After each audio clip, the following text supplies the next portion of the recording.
दहशतगर्दी नामंजूर, दहशतगर्दी नामंजूर, पुलिसगर्दी बंद करो, पुलिसगर्दी बंद करो।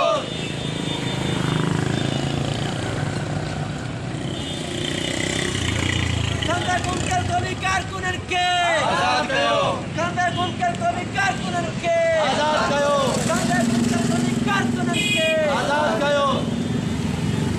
आजाद करो, आजाद करो, कंधे गुमकर गोली कारकुनन के आजाद करो, आजाद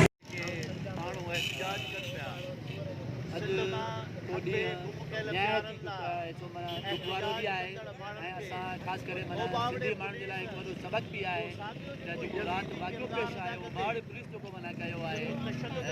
न्याणी जी तकलीफ़ कई वई आहे, क़ौमी कारकुन खे गिरफ़्तार कयो वञे आहे, ज़ुल्म थियो आहे, घुरनि जी सख़्त लफ़्ज़नि में मज़म्मत कई आहे ऐं गॾो गॾु इहो बि जेको आहे मां चवंदो आहियां जेकॾहिं असां सिंधी माण्हू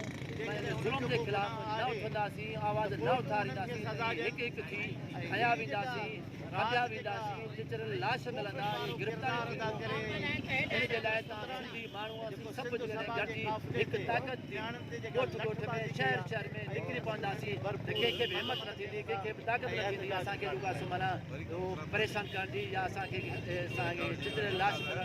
इहो कतई तौर ते नथो थी सघे जेसिताईं असां हिकु थियूं। हिकिड़ो जमहूरी मुल्क आहे जेको पाण खे जमहूरी मुल्क सॾाईंदा, हिते इज़हार जी आज़ादी न हुजे, तव्हां माना गिरफ़्तारियूं कयो था, चिचरल लाश ॾियो था, सभु कुझु कयो था ऐं उन माण्हुनि खे इहो बि हक़ु हासिलु न आहे त जेको आहे माना हू पंहिंजो आवाज़ जेको आहे माना पहुचाइनि किथे, इहो बि हक़ु न आहे। कहिड़ो जमहूरी मुल्क आहे, उन करे असां